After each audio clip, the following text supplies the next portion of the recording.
आइए जानते हैं कि कैसे किसी माँ का खून उसके खुद के बच्चे की हत्या कर सकता है। जी हाँ, लेक्चर सीरीज से हट के आज सामान्य विज्ञान में ब्लड से रिलेटेड जो हम लोग टॉपिक कर रहे थे, उसी में एक विशेष प्रकार की बीमारी के बारे में हम लोग पढ़ेंगे जिसको एरिथ्रोब्लास्टोसिस फीटेलिस कहते हैं। और इस स्थिति में जो भ्रूण होता है वो माँ के गर्भ में ही उसकी आरबीसीज को नष्ट कर दिया जाता है। ठीक है, तो ये कारण होता है एक आरएच फैक्टर का। तो उसके विषय में और भी जो भी रुधिर आधान या फिर ब्लड ट्रांसफ्यूजन की जो प्रोसेसेस हैं उसको पढ़ेंगे। तो स्वागत है आपका, मैं शुभम मिश्रा यूपीएससी हिंदी के इस प्लेटफॉर्म में आप सभी का स्वागत करता हूं। तो चलिए बिना समय गंवाए शुरू करते हैं। सबसे पहले हम समझेंगे कि एंटीजन क्या होता है। मैं जिन चीज़ों को पढ़ाऊंगा उनको येलो कलर से येलो करता जाऊंगा। तो एंटीजन क्या है, जैसे हम लोगों ने पढ़ा कि ये अगर आरबीसी है, ठीक है, आरबीसी, तो आरबीसी पर आपके एबीओ ब्लड ग्रुप में दो तरह के एंटीजन पाए जाते हैं जो है ए और बी। ठीक है, ए और बी एंटीजन पाए जाते हैं। ओ नाम का कोई एंटीजन होता नहीं है, तो मुख्यतः दो ही एंटीजन पाए जाते हैं। इसके अलावा जब साइंटिस्ट ने खोज किया, मेनली कार्ल लैंडस्टीनर और वीनर महोदय ने, तो इन्होंने देखा कि एक अन्य प्रकार का भी कुछ तत्व पाया जा रहा है, या इस तरह कहिए कि एक अन्य प्रकार के भी जीन पाए जा रहे हैं जो कि कभी कभार कोगुलेशन के लिए, या उसको एक वर्ड देते हैं एग्लूटिनेशन के लिए रिस्पॉन्सिबल है। यानी कि रुधिर का जो एक आपका अभिश्लेषण हो रहा है, जो जम जा रहा है या फिर उसको नष्ट कर दिया जा रहा है आईबीसी की आरबीसी की सेल्स को, वो उस कारण से भी हो सकता है। ठीक, तो ये आर एच पॉजिटिव और आर एच निगेटिव क्या है और ये कैसे डिवाइड करते हैं। तो इन ए बी दो एंटीजन के अलावा 6 एंटीजन जो कि आर एच समूह में रखे गए वो भी आते हैं, जिसमें आता है आपका सी डी ई कैपिटल में और सी डी ई स्मॉल में। ठीक है, हमें बेसिकली फोकस करना है डी पर, इसीलिए हमने डी को घेर दिया है। ऐसे समझिए, आर एच फैक्टर वो होता है कि जब आरबीसी में एबीओ ग्रुप के साथ आर एच समूह उपस्थित है, अर्थात जीन डी जो है अगर वो उपस्थित है तो ऐसे ग्रुप को आर एस प्लस कहेंगे, और अगर नहीं उपस्थित है तो उसको आर एच ऋण कहेंगे या आर एच निगेटिव कहेंगे। जैसा कि ये जो पिक्चर बनी हुई है इसमें ध्यान से देखिए, या मैं नई पिक्चर क्रिएट करता हूं। देखिए बहुत ही आसान है, मैंने एक आरबीसी बनाया। ठीक है, इस आरबीसी में मैंने एंटीजन ए लगा दिया, एंटीजन ए। ठीक है, मैंने एंटीजन ए लगा दिया, लेकिन उसके साथ साथ इस पे कुछ चीजें और मौजूद हैं, ये जो येलो कलर की हैं। ठीक है, इन्हें क्या कहेंगे कि आर एच समूह का कोई एक और जीन इसमें उपस्थित है। तो जिन ग्रुप्स में ये जीन लगा होता है उसे आर एच पॉजिटिव या आर एच के ऊपर प्लस दिखाते हैं, और जिनमें ये नहीं होता है उन्हें आर एच निगेटिव दिखाते हैं। सपोज करिए कि चूंकि इसमें ए जीन लगा हुआ था, ठीक है, और उसके साथ साथ ये जीन डी भी लगा है, तो इसे हम लोग बोलेंगे ए पॉजिटिव। ओके, और अगर ये जो येलो कलर का है ये अगर नहीं होता तो हम बोलते ए नेगेटिव। ठीक है, इसी प्रकार सारे ब्लड ग्रुप जो हैं एबीओ ग्रुप के, वो कुछ ऐसे हो जाएंगे कि A B A B O, इन्हें क्रमशः बांटा जाएगा A positive A negative, B positive B negative, ठीक है, A B positive A B negative, और ओ पॉजिटिव ओ नेगेटिव। अब ये जो ओ नेगेटिव है बेसिकली इसको सार्वत्रिक दाता या यूनिवर्सल डोनर एग्जैक्टली कह सकते हैं। अगर आपके प्रश्न में थोड़ा प्रिसाइजली पूछ लेता है कि वास्तविक रूप से यूनिवर्सल डोनर कौन है, तो ओ निगेटिव या ओ ऋण जो है वो यूनिवर्सल डोनर है।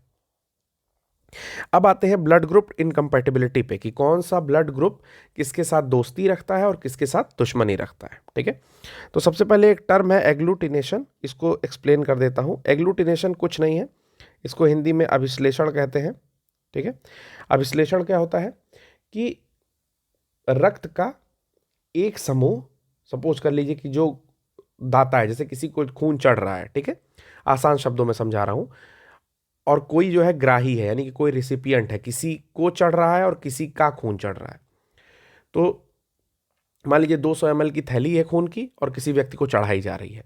तो होता क्या है कि वो 200 ml की थैली जब चढ़ती है तो जिसको चढ़ रही है उसके ब्लड विरोध करते हैं और एक आपका एग्लूटिनेशन की प्रोसेस होती है, जिसमें मरीज को कुछ एनीमिया जैसी स्थिति हो सकती है, या थोड़ा बहुत सा असर हो सकता है, या कभी कभी बेअसर रहता है, ठीक है, या जॉन्डिस जैसी स्थिति हो सकती है। यानी कि इसमें दो स्थितियां होती हैं, एक होती है एनीमिया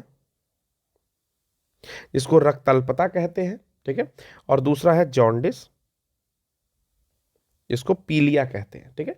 ये दोनों सिचुएशन हो सकती है। ये एग्लूटिनेशन के अंतर्गत है कि एग्लूटिनेशन मतलब कभी कभी रक्त का थक्का बन जाता है, ठीक ना, एग्लूटिनेशन कहलाएगी वो प्रोसेस। कैसी स्थिति परिस्थिति अभी हम देखते हैं, कौन सा ब्लड किसको सूट करेगा, किसको नहीं सूट करेगा। तो सबसे पहले एक एग्जांपल के साथ देखना शुरू करते हैं कि मान लीजिए डोनर जो है वो ओ है, ओ ब्लड ग्रुप का कोई व्यक्ति है जो डोनर है, और रेसिपिएंट जो है वो ए है, ठीक है ना, ग्राही है ये। तो सबसे पहले ये समझते हैं कि जो दाता है उसके पास जो एंटीजन है वो कोई भी नहीं है, क्योंकि ओ नाम की कोई एंटीजन नहीं होती है, केवल ए और बी नाम की एंटीजन होती है। उसके अतिरिक्त जो आरएच फैक्टर में आती है, ठीक है, सबसे पहले जो है रीसस बंदर में खोजी गई थी, शायद मैंने आपको यहाँ बताना भूल गया। ये जो आरएच है ये रीसस बंदर या रीसस मंकी के नाम पे RHESUS के नाम पर रखी गई है, ठीक है। आइए, एंटीबॉडी जो होती है वो ए भी होती है और बी भी होती है इसमें। वहीं अगर ग्राही यानी कि रेसिपिएंट ए की बात करें तो जो नाम वही एंटीजन, यानी कि ए नाम है इसका ब्लड ग्रुप का, तो इसमें एंटीजन ए पाया जाएगा और एंटीबॉडी उसके विपरीत बी पाई जाएगी। अब यहाँ हम लोग स्पष्ट रूप से देख रहे हैं कि इसकी एंटीबॉडी भी बी है, ठीक, इसके पास भी एंटीबॉडी बी है, तो ये दोनों तो फ्रेंड्स हैं, ये दोनों तो फ्रेंड्स हैं, ये दोनों एक दूसरे का कोई परेशानी नहीं करेंगे। अब दूसरे ही क्षण हम लोग ये देखते हैं कि इसके पास एंटीबॉडी ए है। सपोज करिए कि 200 ml खून चढ़ रहा था, एंटीबॉडी ए है, और इसके पास एंटीजन ए है जो बहुत ज़्यादा अमाउंट में होगा। क्यों? क्योंकि मान लीजिए कि कोई स्वस्थ व्यक्ति था, उसे कुछ प्रॉब्लम हुई तो कुछ ब्लड कम हो गया, अभी भी 4 लीटर ब्लड जो है इसके अंदर शरीर में बचा हुआ है। तो 4 लीटर ब्लड में बहुत सारी एंटीबॉडी होंगी, इनफाइनाइट ऐसे, मतलब एंटीबॉडीज का क्रम, और 200 ml में थोड़ा सा इसके पास एंटीजन होगा।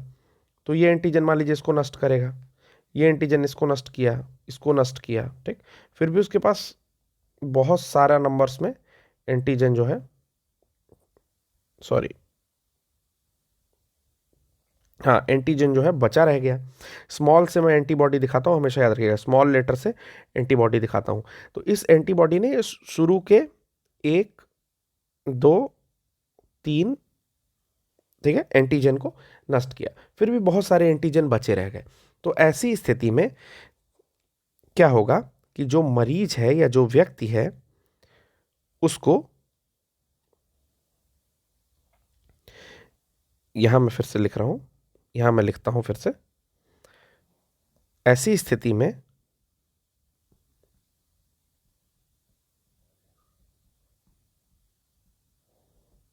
मरीज को कम, इंग्लिश में माइल्ड इन्फेक्शन होगा। जो भी इन्फेक्शन होगा वो बहुत ही माइल्ड होगा, सीवियर नहीं होगा। क्यों? क्योंकि इसकी जो शरीर की बाकी एंटीजन है उस एंटीबॉडीज के इफेक्ट को बैलेंस कर लेंगी और वो चीजें मैनेज हो जाएंगी, ठीक है ना। चलिए, आशा करता हूं आपको ये समझ में आया होगा, ठीक है ना। आप वीडियो पॉज करके, मैंने डिलीट कर दिया बट वीडियो पॉज करके आप वो चीजें फिर से समझ लीजिएगा, नोट करना होगा तो नोट कर लीजिएगा। ये चीजें कहीं बुक में आपको एग्जैक्टली नहीं मिलेंगी, होता क्या है। अगला दूसरा केस हम लोग ये देखते हैं, इसमें आपका जो डोनर है वो है ए और रिसिपिएंट जो ग्राही है वो है ओ, ठीक है ना। अब इस डोनर ए के पास, यानी कि दाता ए के पास एंटीजन ए होगा, क्योंकि मैंने बताया कि जो नाम वही एंटीजन, और एंटीबॉडी उसकी अपोजिट, यानी कि एंटीबॉडी बी होगी। वहीं रिसिपिएंट जो है ग्राही है उसके पास कोई एंटीजन नहीं पाया जाएगा, नो एंटीजन, और इनकी एंटीबॉडी जो होगी एंटीबॉडी ए और एंटीबॉडी बी होगी। ठीक, अब इनके पास एंटीबॉडी बी है और इनके पास भी एंटीबॉडी बी है, तो इसमें तो क्या हो गई, फ्रेंडशिप हो गई। ओके, ये एक दूसरे को हानि नहीं पहुंचाएंगे, इनमें सौदा हो चुका है। परंतु ये जो एंटीबॉडी ए है ये बहुत ही ज़्यादा अमाउंट में है, आपको पता चल चुका होगा क्यों, क्योंकि इसके शरीर में तो 5 लीटर 4 लीटर ब्लड है और जो आने वाली एंटीजन है वो कम है। ठीक, एंटीजन और कम कर देता हूं मैं। ठीक है ना, मान लीजिए ये एंटीजन है और ये एंटीबॉडी है। अब ये सारी एंटीबॉडी, ठीक है, ये सारी एंटीबॉडी इन एंटीजेंस पर अटैक करती हैं। बॉडी में उपस्थित बहुत सारी एंटीबॉडी इस एंटीजन पर अटैक करती हैं और चूंकि खून चढ़ाया जा चुका है, ठीक है, अब क्या होगा कि इस स्थिति में जो एग्लूटिनेशन की प्रोसेस होनी है उसमें रक्त का बहुत बड़ा ग्रुप, मैं यहीं पर लिख रहा हूं, इसको डिलीट करके, इस स्थिति में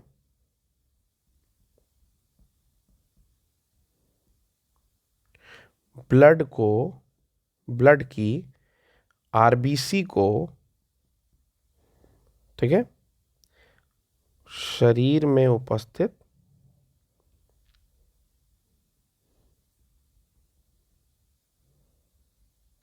एंटीबॉडी द्वारा पूरी तरह नष्ट किया जाएगा। परिणाम क्या होगा इसका, मैं यहां लिख रहा हूं, परिणाम होगा सीवियर एनीमिया, पहला। ठीक, दूसरा जॉन्डिस यानी कि पीलिया में भी क्वालिटी पीलिया, जैसे उसको हेपेटाइटिस बी जिसको कहते हैं। ठीक है ना, इस तरह की स्थिति होगी। कभी कभी ऐसा भी होता है कि इतना खराब या इतनी बुरी स्थिति हो गई कि फिर से ब्लड ट्रांसफ्यूजन फिर से कराना पड़ा, फिर से जो है खून चढ़ाना पड़ा। ठीक है, देख के चेक करके कि इस बार कोई दिक्कत ना हो। तो आपको समझ में आ गया हो कि ऐसा क्यों हो रहा है। एक और तीसरा एग्जाम्पल लेते हैं। मुझे आशा है कि ये चीज़ समझ में आई होगी। जिन दोस्तों को नहीं समझ में आया वो एक बार फिर से लेक्चर जो है पीछे करके आप रिपीट कर लीजिएगा। ठीक है, तीसरा कंडीशन क्या है, तीसरा कंडीशन क्या है कि जो डोनर है वो ओ है और जो ग्राही है वो भी ओ है। ठीक है ना, दोनों अगर ओ है तो क्या होगा, इसमें कोई एंटीजन होगा, नहीं होगा। इनके पास भी कोई एंटीजन नहीं होगा। इसमें एंटीबॉडीज होंगी, हाँ होंगी, एंटीबॉडीज ए भी होगी और एंटीबॉडीज बी भी होगी। इनके पास एंटीबॉडीज बी एंटीबॉडीज ए दोनों होंगी। ठीक, तो इनकी जो एंटीबॉडी है वो आपस में दोस्ती रख रही है और चूंकि एंटीजन है नहीं तो कोई दिक्कत नहीं है। इसमें ब्लड जो ट्रांसफ्यूजन होगा वो सफल होगा और एक तरह से कहिए तो बेस्ट होगा। ठीक है ना, इनमें जो होगा बेस्ट ब्लड ट्रांसफ्यूजन होगा। ठीक है ना, अब आगे आते हैं एक चीज़ पे और बात करते हैं जिनके बारे में हमने बात की थी कि एंटीबॉडी ए बी के अलावा जो एंटीबॉडी होती है वो होती है सी डी ई स्मॉल में, सी डी ई कैपिटल में। ठीक, ये 6 होती हैं। इन्हें ही अगर डी के ऊपर फोकस किया जाए तो जब जीन डी प्रेजेंट रहता है तो इसको आर एच पॉजिटिव से दिखाते हैं और जब जीन डी अब्सेंट रहता है तो आर एच निगेटिव से दिखाते हैं। ठीक है ना, इसी प्रकार ए को A positive A negative, B को B positive B negative, C को C A B positive A B negative और ओ पॉजिटिव ओ निगेटिव से दिखाते हैं। आगे आ रहा है तो मैंने अभी आपको ये बता ही दिया कि R H positive R H negative कब कहते हैं। अब आता है एम्ब्रियो की बात करते हैं, भ्रूण की बात करते हैं। भ्रूण अवस्था में यदि जो पिता है, ठीक, और जो माता है उसके बारे में बात किया जाए, तीसरा कॉलम है चाइल्ड का। ठीक, तो सबसे पहले देखते हैं पिता का।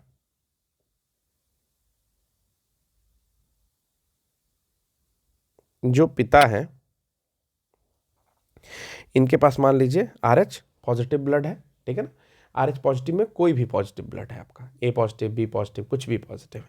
और माता जो है इनके पास भी RH पॉजिटिव का ही ब्लड है। तो ऐसी स्थिति में जो चाइल्ड होगा उसके पास RH पॉजिटिव ब्लड ही आएगा और कोई दिक्कत इनको नहीं होनी है, यानी कि ये स्वस्थ चाइल्ड है, इसके साथ कोई समस्या नहीं है। परंतु यदि पिता के पास RH पॉजिटिव ब्लड है परंतु माता के पास RH निगेटिव ब्लड है, सीन तब नहीं होगा अगर चाइल्ड का RH निगेटिव हो, ठीक है ना। इस स्थिति में कोई समस्या नहीं होगी क्योंकि चाइल्ड का भी RH निगेटिव है और माता का भी RH निगेटिव है। दोनों के ब्लड ने कोई जीन D को नहीं देखा है और ना इनके रुधिर जब आपस में कभी मिलते हैं प्लेसेंटा के हटने पर तो ना कोई दिक्कत होने वाली है। दिक्कत समस्या तब आने वाली है अगर चाइल्ड का RH पॉजिटिव हो गया, ठीक है ना। अब देखते हैं इस केस में होता क्या है। इस केस में जन्म लेता है इरिथ्रोब्लास्टोसिस फिटेलिस, ठीक है। इरिथ्रोब्लास्टोसिस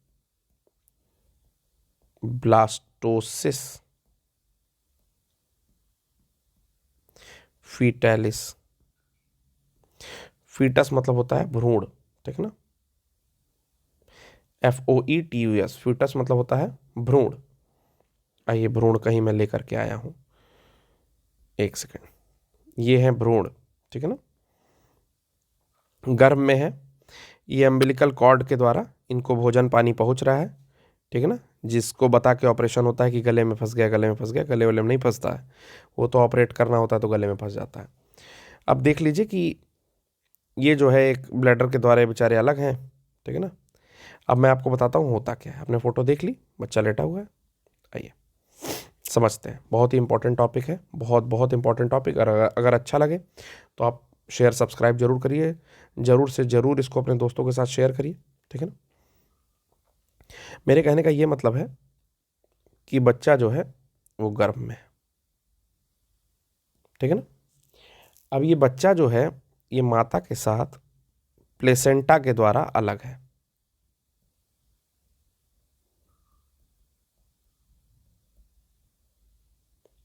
प्लेसेंटा के द्वारा अलग है,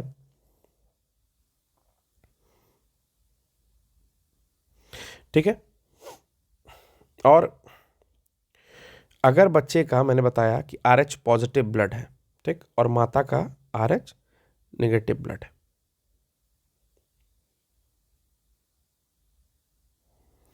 ठीक।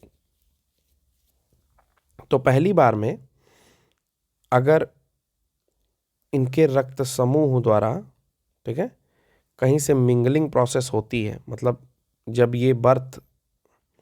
जब ये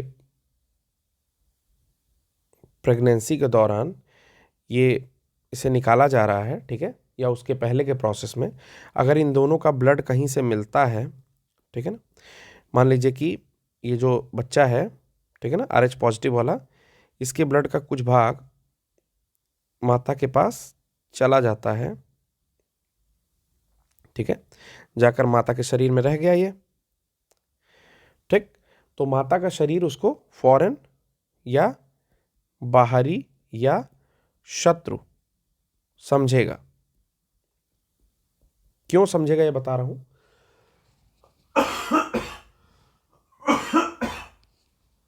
इसलिए समझेगा क्योंकि माता के पास जीन D है नहीं, तभी तो RH निगेटिव हुआ।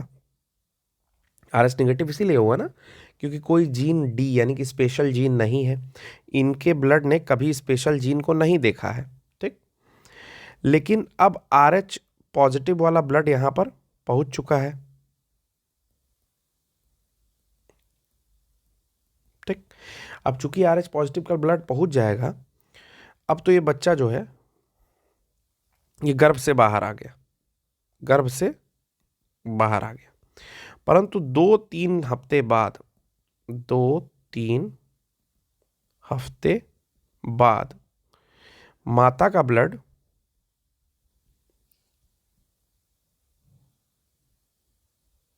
ठीक है। RH पॉजिटिव जिसको वो बाहरी शत्रु मान रहा था, उसके खिलाफ अपनी फौज जो है तैयार कर लेगा। फौज तैयार हो गई। ठीक। तो पहला बेबी जो होता है इस केस में वो स्वस्थ हो सकता है, स्वस्थ हो सकता है। ठीक है ना। याद रखिएगा, पहली, एक सेकंड,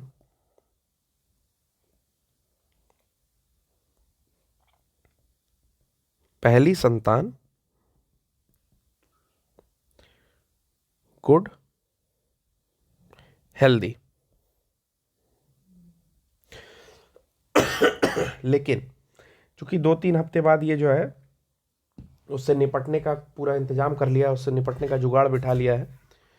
जो ब्लड था उसमें कहा कि भाई एक बार तो फॉरेन चीज़ें आ चुकी हैं, अब देख ही रहे हैं किस तरह की चीज़ें पैदा हुई थी। माता को थोड़ी सी दिक्कत हो सकती है, मे बी एनेमिक हो बॉडी, हल्की फुल्की सी। ठीक है। लेकिन कोई सीवियर या सीरियस प्रॉब्लम नहीं अकर होगी पहली बार। दूसरे केस में क्या होगा, अगर वो फिर से प्रेग्नेंट होती है,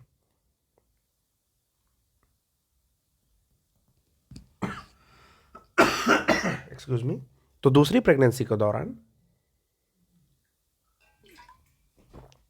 अगर फिर से सेम केस रिपीट होता है और बच्चे का RH पॉजिटिव रहता है, सेम केस रिपीट होता है, यही केस रिपीट हो रहा है, ठीक है ना।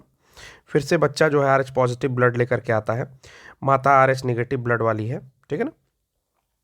और फिर से प्लेसेंटा के अंदर जो है RH पॉजिटिव ब्लड की एंट्री होती है। तो आपको बता रहा हूं कि अगर एंट्री की स्टार्टिंग भी होती है, मतलब आप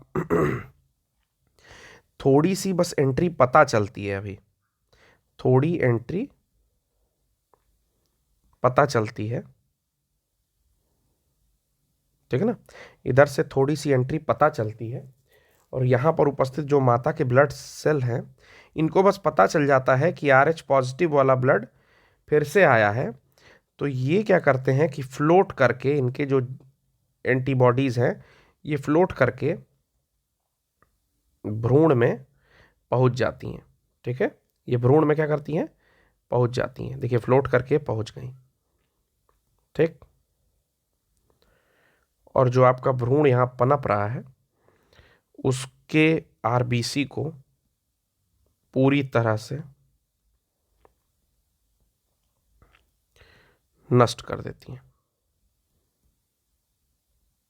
अब यही स्थिति इरिथ्रोब्लास्टोसिस फिटालिस कहलाती है, जो कि बहुत ही सीवियर स्थिति है।